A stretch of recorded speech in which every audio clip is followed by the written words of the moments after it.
जानिए मरते वक्त राम का नाम लेने से क्या होता है। आइए सुनते हैं, बहुत ही रोचक कहानी है। एक महात्मा जी रात्रि के समय श्री राम नाम का जाप करते हुए अपनी मस्ती में चले जा रहे थे। जाप करते हुए वे एक गहन जंगल से गुजर रहे थे। विरक्त होने के कारण वे महात्मा बार बार देशाटन करते रहते थे। वे किसी एक स्थान में अधिक समय तक नहीं रहते थे। वे ईश्वर नाम प्रेमी थे, इसलिए दिन रात उनके मुख से राम नाम जप चलता रहता था। स्वयं राम नाम का जाप करते तथा औरों को भी उसी मार्ग पर चलाते। महात्मा जी गहन जंगल में मार्ग भूल गए थे, पर अपनी मस्ती में चले जा रहे थे कि जहाँ राम ले चले वहाँ जाएं। दूर अंधेरे के बीच में बहुत सी दीपमालाएं प्रकाशित थी।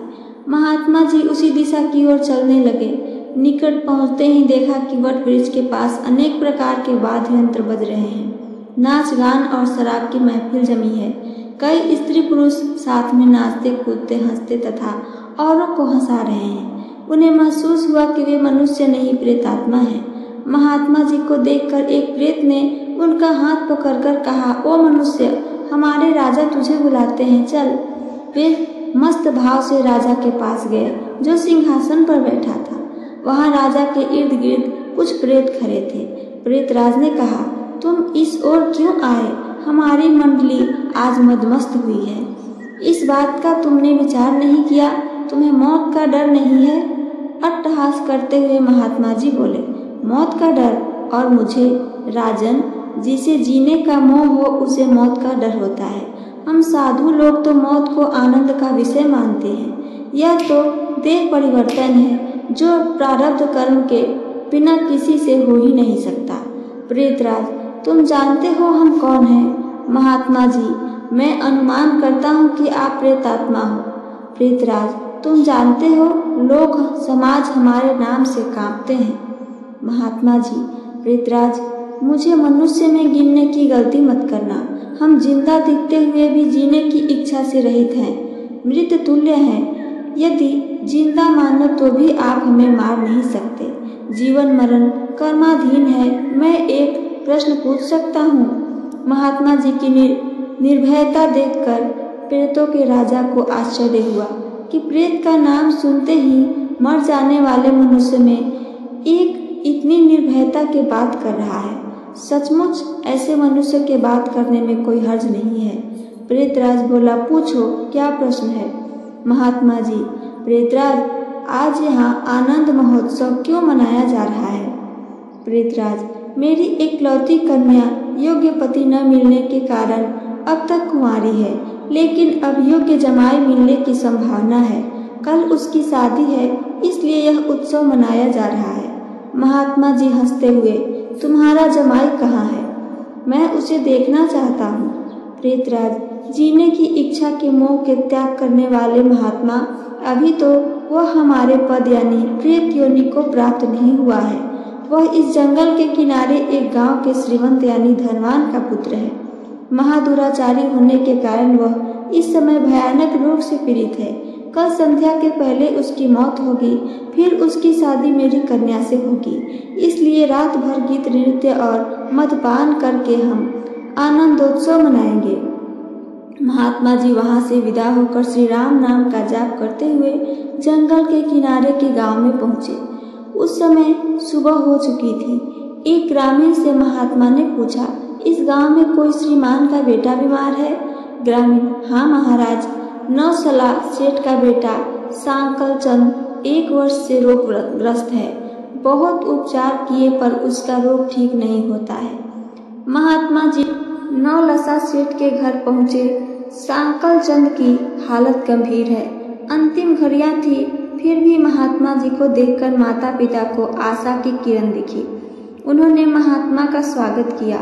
सेठ पुत्र के पलंग के निकट आकर महात्मा जी राम नाम की माला जपने लगे। दोपहर होते होते लोगों का आना जाना बढ़ने लगा। महात्मा, क्यों सांकल चंद, अब तो ठीक हो? सांकल चंद ने आंखें खोलते ही अपने सामने एक प्रताप संत को देखा तो रो पड़ा। बोला, बाबा जी, आप मेरा अंत सुधारने के लिए पधारे हो। मैंने बहुत पाप किए हैं, भगवान के दरबार में क्या मुंह दिखाऊंगा? फिर भी आप जैसे संत के दर्शन हुए, यह मेरे लिए शुभ संकेत है।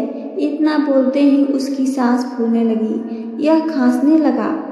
बेटा निराश न हो, भगवान राम पतित पावन है। तेरी यह अंतिम घड़ी है, अब काल से डरने का कोई कारण नहीं। खूब शांति से चित्तवृत्ति के तमाम वेग को रोककर श्री राम नाम के जप में मन को लगा दो। जाप में लग जा। शास्त्र कहते हैं, चरितम रघुनाथस्य शतकोटिम प्रविस्तरम एकैकम अक्षरम पुण्य महापातक नाशनम। अर्थात 100 करोड़ शब्दों में भगवान राम के गुण गाए गए हैं। उसका एक एक अक्षर ब्रह्म हत्या आदि महापापों का नाश करने में सामर्थ्य है। दिन ढलते ही सांकलचंद की बीमारी बढ़ने लगी।